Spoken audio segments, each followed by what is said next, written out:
I think when we're thinking about life distress or mental illness or other kinds of illnesses that affect us, there's often a hope or a secret wish that there's something that you can do that's just going to fix everything.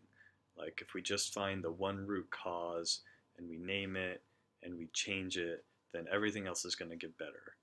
And that's something that a lot of people come into therapy or even go to psychiatrists for medication, kind of secretly hoping that there will be this one pill or this one memory or this one process that you're going to do that's just going to make everything better. And that can be very discouraging for folks when it doesn't just make everything better, or there is no one thing, or you find the one thing and it still doesn't just make everything better. What I think is more of a model that works for me is this idea of building a net to catch us when we're suffering or shocked or in distress or have some kind of setback. So when you think about a net is a number of intersections, a number of bindings where these different strands cross each other. And the more of those bindings and intersections you have, the more securely that net can catch you when you're falling. It can absorb the shock, it can keep you from hitting the ground and hitting really hard. There are people who, due to conditions of poverty or systemic oppression or really painful uh, experiences in childhood or problems with their family, all kinds of situations where they really just don't have much of a net at all. They don't have the financial resources, they don't have the emotional resources, they don't have family supports, they might not have many friends.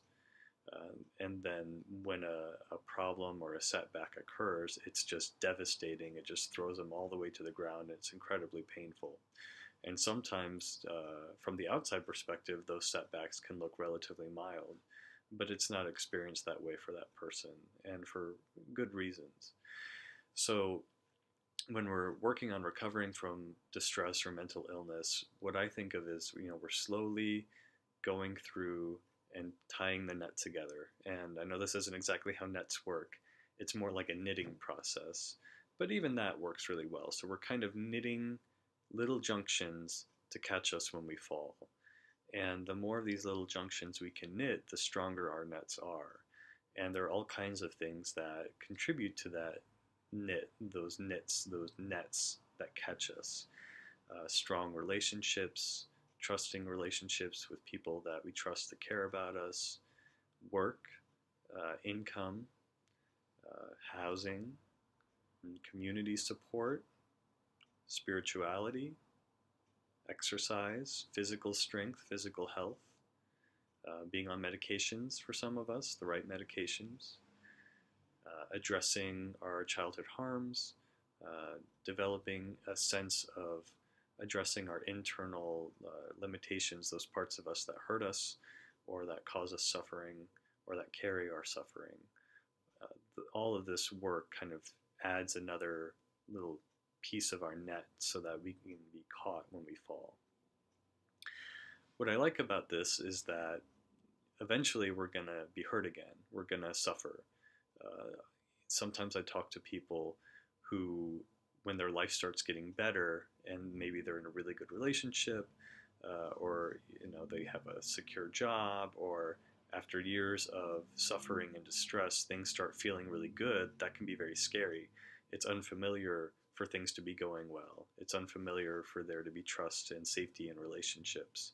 And these people are often carrying a lot of survival habits predicated on this idea that life is unsafe and will never be better, and that there's no such thing as security. And so adjusting to a life of relative security or resilience or stability or happiness can be kind of strange and can bring up unexpected distress. And sometimes that distress is that when something bad happens, I'm just going to be right back where I was before. All of this is going to go away. I'm going to completely collapse and it will be just as bad as before. And often with that fear is it's actually going to be worse because those protector parts of me that said, don't take a risk, don't be vulnerable, don't try to be better, they're going to feel validated when things get bad again. And I'll be buried in shame, and I'll lose even the hope that my life could be better. So I just want to honor that, because a lot of us carry around those secret fears, and they can really motivate a lot of our behaviors, even if we're unwilling to own up to them to ourselves or each other, because from the outside it's easy to dismiss or say that's silly, but it doesn't feel silly inside. It feels like something we have to take seriously. So that's where I, again, like the net image, because I might have a very loving relationship, and one day somebody's going to get laid off, or somebody will get sick, or somebody will die, or maybe their relationship will go through stressors that are unexpected. Maybe even the relationship might end. All kinds of things happen in the course of living life that we can't stop or predict.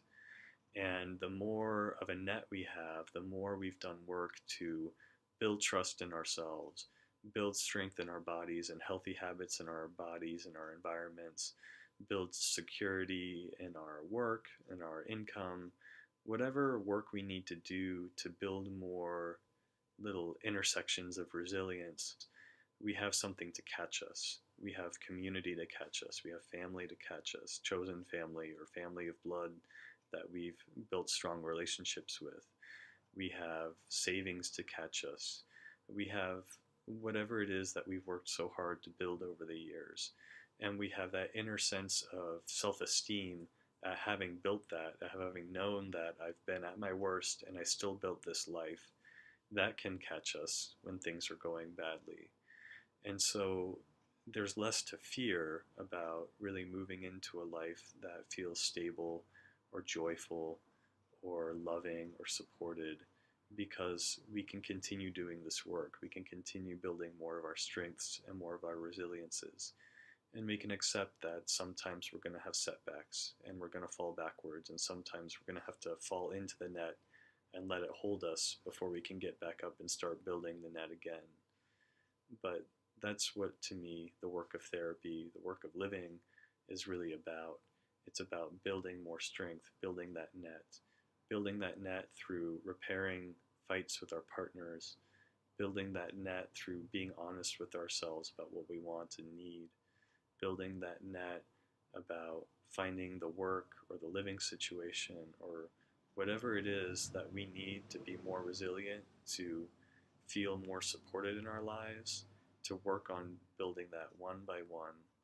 It's not one thing that fixes everything. It's one thing, and then the next thing, and then the next thing.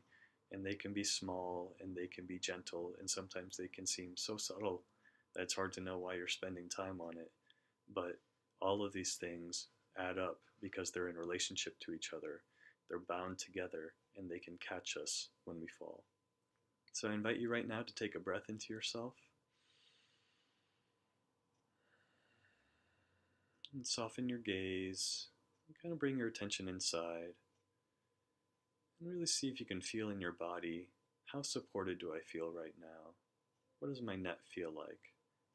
If I could imagine a net behind me, a net made of all the healthy habits and strong relationships and good choices and supports I have, not thinking about it, but just imagining a net like that and imagining I can lean back into it. What does that net look like in my imagination? What does it feel like in my back when I imagine leaning into it? And maybe it feels strong, and maybe it feels kind of weak. As best you can, just kind of sit with it, notice it, just take it in as information, as best as you can without judging or shaming yourself.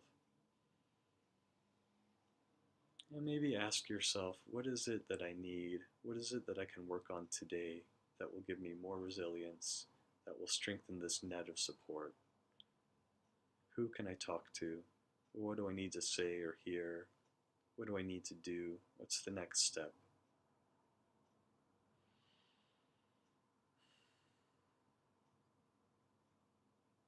And when you have that next step, or even just a feeling, an instinct, I invite you to figure out what it is that you need to do next and go do it. And I wish you well, and I wish you strength.